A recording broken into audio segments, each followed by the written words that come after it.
I misstated what? Earlier, I misstated the debut of Sesame Street, which in fact was 1969. Mr. Rogers' Neighborhood debuted in 1968. Let's talk about Mr. Rogers. What impact did that have on the educational broadcasting system and specifically KCET? Well, it became popular immediately. I always felt that Mr. Rogers' Neighborhood was really for tired, worn-out executives at the end of the day, because he would say that somebody liked you, and you hadn't heard that any time during your day at work. So, but I think he brought a whole new style, an absolute contrast to Sesame Street, which was wham, bam, zow, pow, all that kind of thing. And he just simply said, you are good people, you are nice people, people like you, and all of that. And very few had ever said that kind of message before. And I found it very refreshing myself.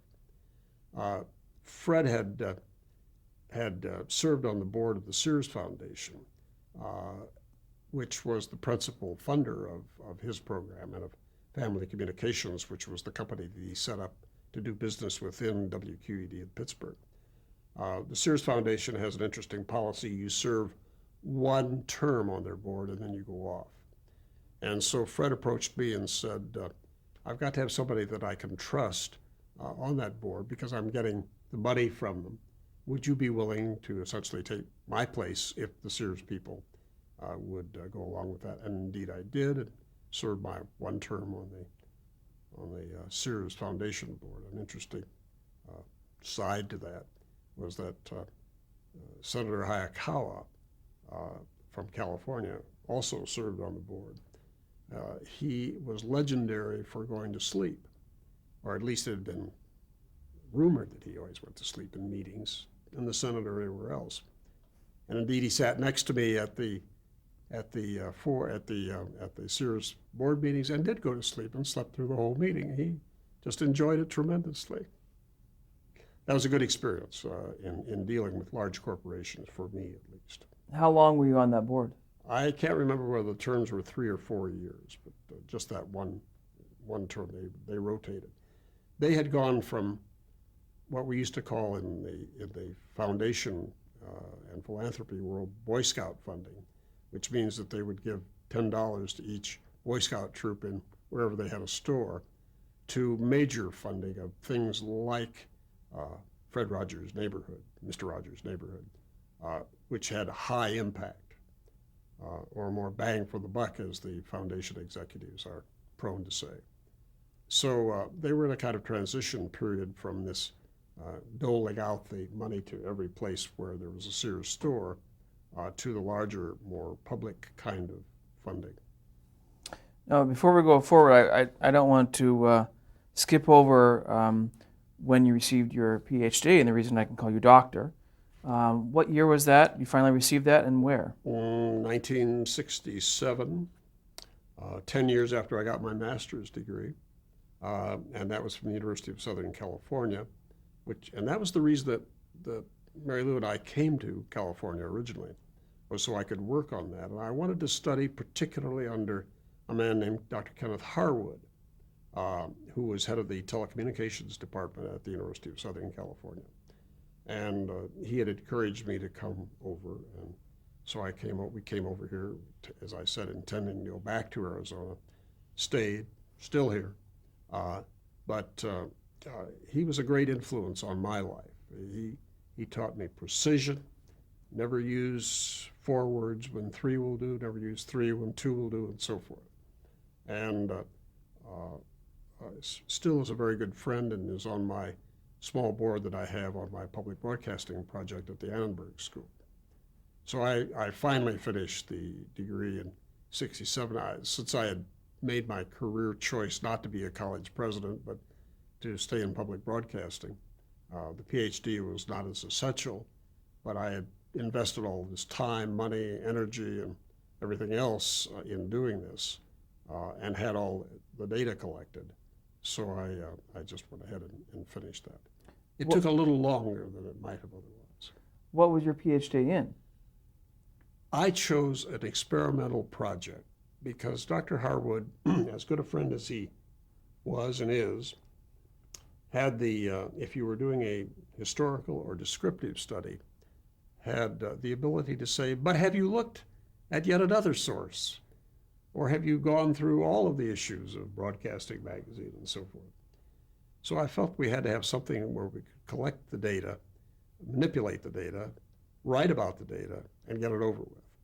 So I did a study of visually augmented compressed speech. And it naturally died in interest on the part of academicians, anybody else at that point. But it was only 98 pages long, which is not very long for a dissertation, sort of, and has occasionally been referenced around places. Let's go back to PBS for a second. On the last time I asked you, we were going to Washington, D.C. What type of people, what type of individuals were you meeting with? Was it governmental as well as people in broadcasting? Well, people in public broadcasting, Right. but governmental, yes. Jack Valenti had been designated by President Johnson's office to essentially be the liaison with the public broadcasting community and to help get this whole thing going. So I got to know Jack very well during this period. It was people like that. We would meet with lawyers, for instance, about what you could do and couldn't do in all of this, because some people would say that standards and practices or rules or censorship by any other name was a violation of the First Amendment. And so you had to be very careful about how you phrased all of this and what you were really doing in this, because it would have been very easy to put in rules that would have bordered or were censorship. And some of us were very much opposed to that kind of thing.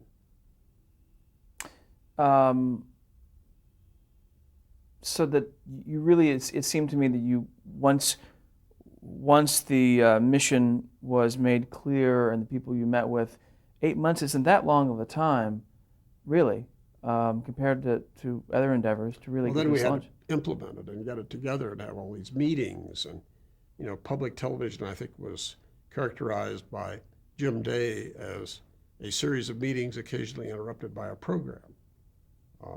Who's Jim Day? Who's Jim Day? Jim Day was the first manager of KQED in San Francisco, one of the most independent thinkers in the business, attracted some of the first programming that attracted an audience before PBS was created.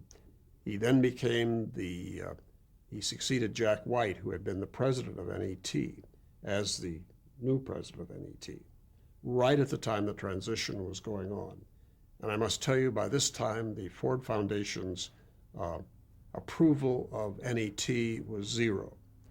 And they were out to zero out NET, and NET unfolded into PBS. NET got folded. Jim folded with it.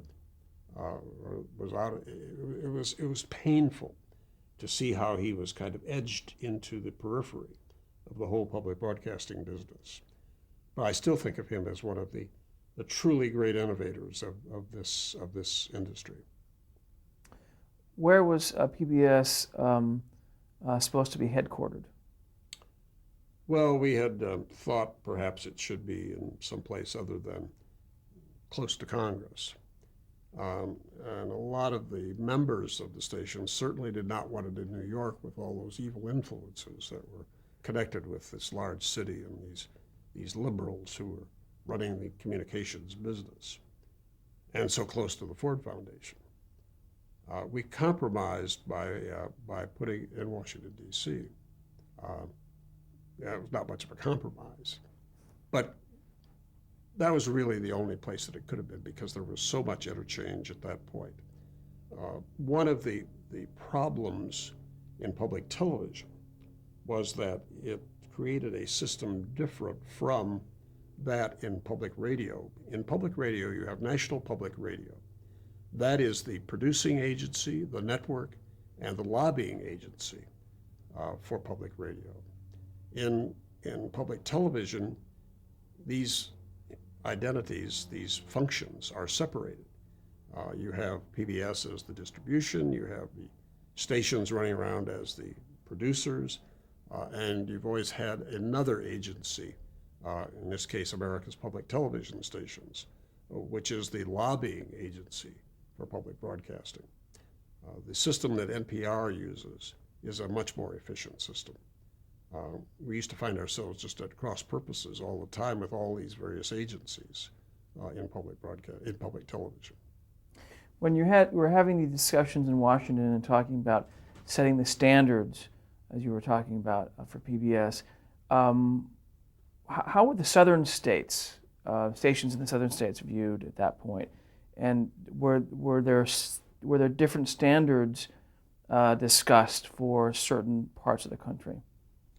Never discussed as separate standards, but what could be accommodated by those people. And the northern people, interestingly, the Civil War never died for some of these people, viewed the southern stations and their managers and all that as Neanderthals that couldn't take any kind of cutting-edge programming.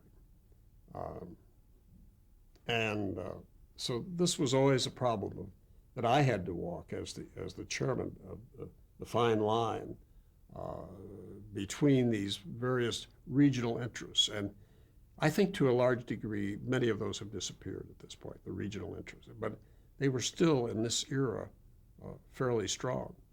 The Alabama Public Television Network, which is funded entirely by the state of Alabama, actually lost its licenses over the employment practices. Whether this was fair or not fair, I have no way of judging. They ultimately got the licenses back, but they were one of the few organizations or stations that ever had their licenses taken away from them. So once PBS was formed, then how long did it take you really to implement it?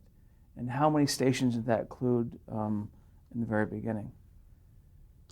Oh, as I remember, by that time we were probably up to well over 200 stations.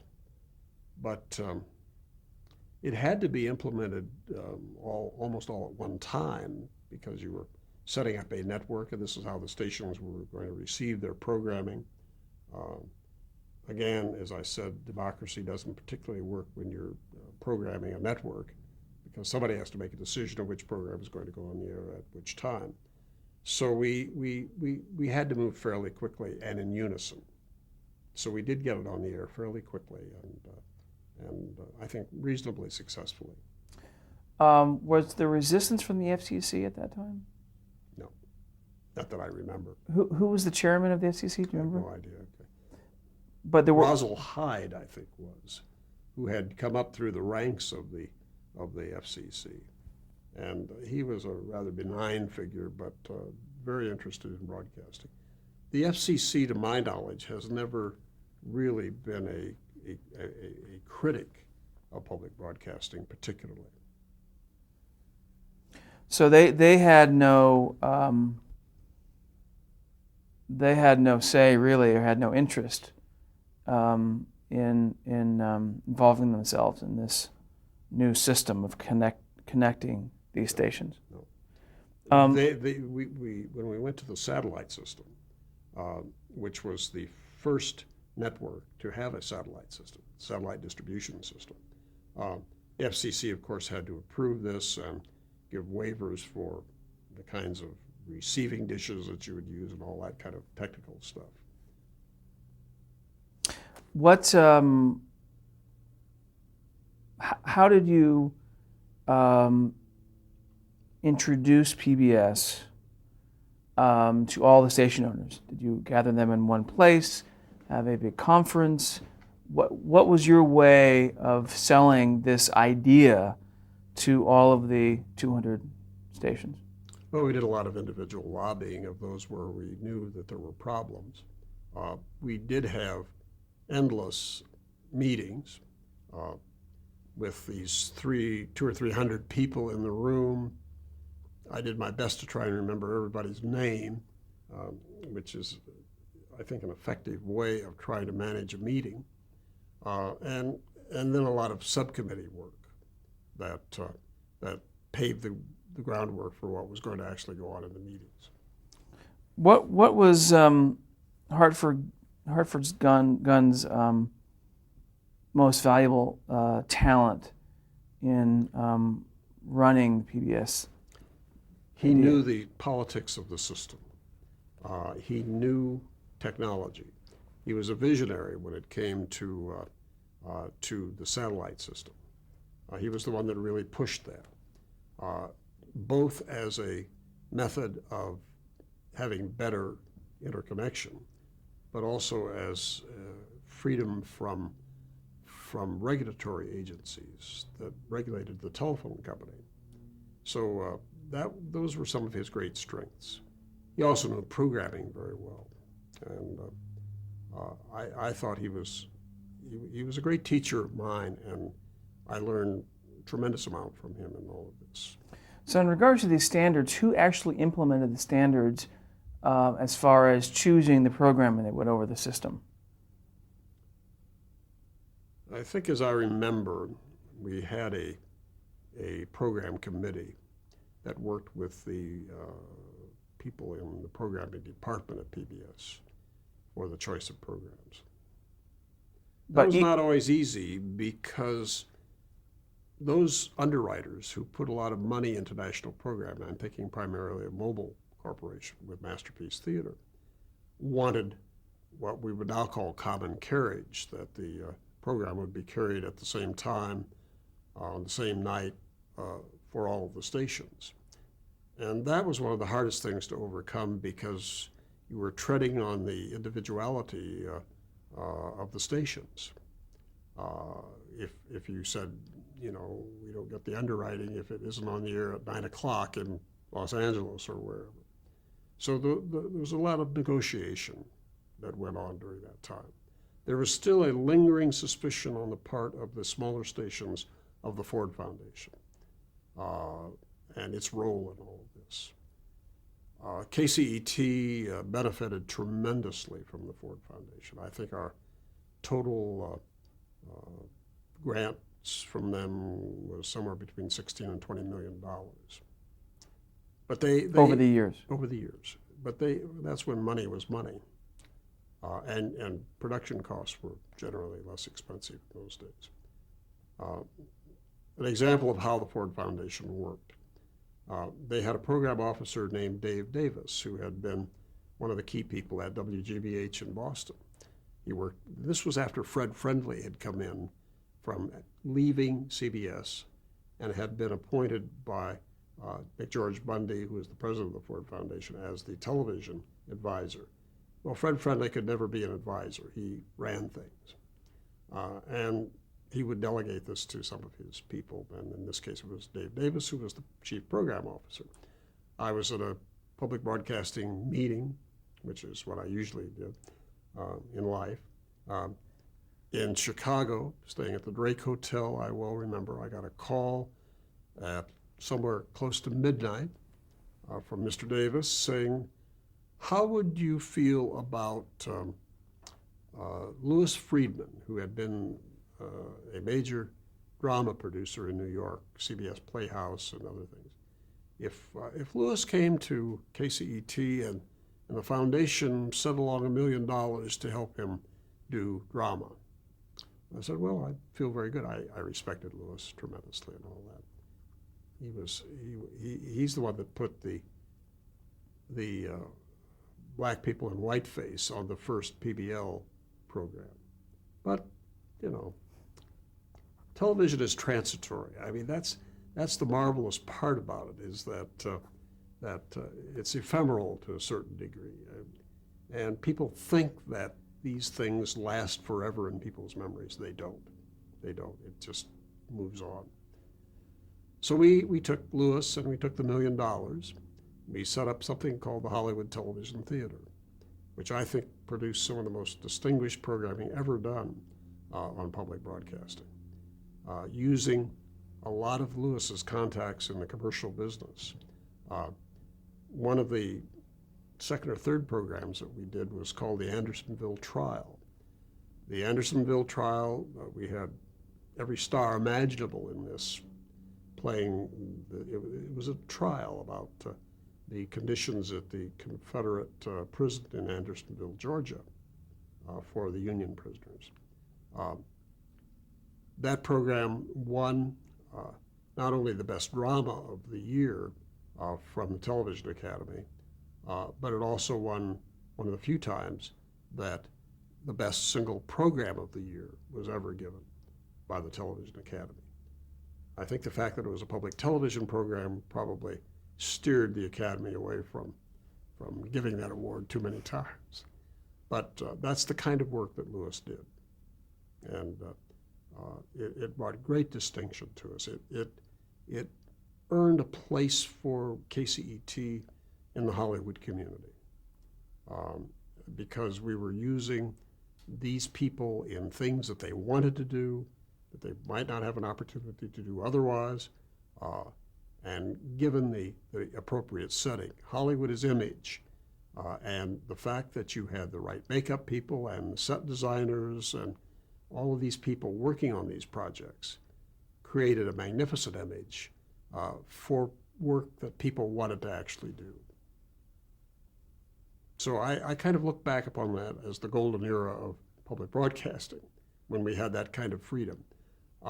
After the Public Broadcasting Laboratory ended, the Ford Foundation had to have something to do with its money in public affairs. So they came to KCET and WGBH to form a partnership to do a program called The Advocates. And The Advocates was a public affairs programming with major lawyers, liberal and conservative, taking the sides in a kind of almost mock trial.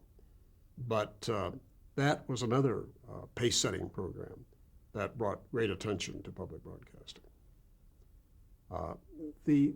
I should say that the Ford Foundation's motives were never terrible. I mean, they were always for the best of whatever we were trying to do, or what they wanted as well. But it always had to meet the certain objectives and they were very interesting in handing out money. We used to entertain Mr. Friendly occasionally when he came to Los Angeles. He had come, of course, from CBS News, from a news background, and just found Tinseltown a very interesting place for him. And I remember at the dining table here in our house, we were trying to figure out how much money they would give us for certain projects. And Mary Lou, my wife, had made a particular curry that Fred liked. And he said, "Mary Lou, that is worth another $250,000. So you never knew exactly how to approach all of this, but it was not always a rational decision-making process. Describe Fred Friendly's personality. Extremely bright, very knowledgeable, very difficult, very headstrong, but usually right. And he was for the very best that television could offer. And I don't think anybody could fault him for that. He left CBS in a bit of a Yes. disgust. Did he see public television really as a way back to excellence in? Yes, in I think that's why he was also offered the job, and he didn't have a job at that point. Sometimes these kinds of decisions are less pragmatic than they seem. You mentioned Mobile's Masterpiece Theater. There was a gentleman that was instrumental on the Mobile side. Herb Schmertz. Exactly. Were you involved at all in No. those discussions? No, and it's interesting. There was an interim, not an interim, but a manager name for WGBH after Hartford left to take the PBS job.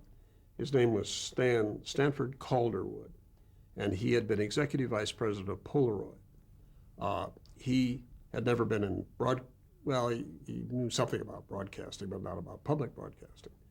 So he went to WGBH as the manager and immediately called his friend Herb Schmertz at Mobile and said, how would you like to underwrite, sponsor, whatever we were calling it then, a series of British dramas that we could put our hands on. And it was Stan Calderwood that put that deal together with Herb Schmertz. Schmertz was one of the great characters who ever kind of crossed the stage in public broadcasting. He was one of these people a little bit like Tom Wolfe, who wore white suits in the winter and so forth. Was always a little on the flamboyant side. And again, this is where when you were in a management of a station, you had to be able to ameliorate the various interests in all of this. Herb was determined that he wanted to have a program on the air about great moments in sports. As I remember, Dick Enberg was the host of this. The underlying reason why Herb wanted this program on the air was that they would commission a series of Leroy Neiman paintings about great moments in sports. These would be given as premiums to people who would write it. Now, interestingly, the Leroy Neiman paintings ended up on Mr. Schmertz's wall in his office at the Mobile Corporation. So we have no idea what the original, the purpose of this was. But we got a series of very interesting programs out of this. And there's not very much sports on PBS at this point. Although they did do the first coverage of tennis. And tennis was not on television until PBS put it on the air. Remember about what year that was? Well, in the early days of PBS, whenever about 1968, 9, 70, something like that. Tennis then became very popular and moved over to commercial broadcasting. They stole it away. Yes. Well. You mentioned several times about the satellite. I have that the programs began distributing via satellite in about 1978. Does that sound about right? Or was it earlier? It may be earlier than that. I think in fact it was earlier. Earlier. I don't remember exactly when. Who structured that deal? How was that made? Well, Hartford was the architect of Hartford Gunn of this. And again, it was a method of getting out from the ever-rising rates of the telephone company and so forth, so that you would have your own independent system. And again, the Ford Foundation thought this was a good idea to help fund this, along with the Corporation for Public Broadcasting. And I consider that one of the great landmarks in public broadcasting of switching to this new technology. But it was a risk, certainly. Oh, yes. Well, nobody knew whether it would work or not. Right. Okay, we'll change tapes.